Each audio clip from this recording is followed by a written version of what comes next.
case briefs, and so much more. LSData's got what you're looking for.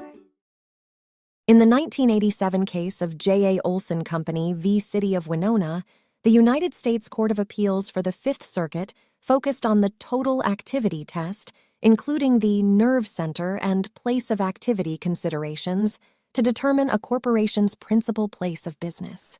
The court also addressed the inapplicability of the alter ego doctrine in changing a corporation's principal place of business for diversity jurisdiction purposes. J.A. Olson Company, an Illinois corporation, operated a manufacturing plant and retail showroom in Winona, Mississippi, employing 113 people with an annual payroll of over $1.7 million. The company sued City of Winona in federal court for diversity of citizenship.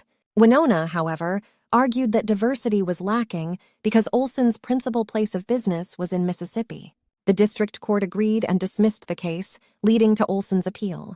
Ultimately, the appellate court affirmed the district court's judgment, concluding that Olson's principal place of business was indeed in Mississippi. The court also confirmed that the alter ego doctrine could not be used to impute a parent company's principal place of business to a subsidiary corporation for diversity jurisdiction.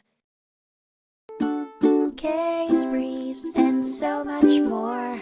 LSData's got what you're looking for. Visit lsd.law, elevate your mind. Leave the stress of class.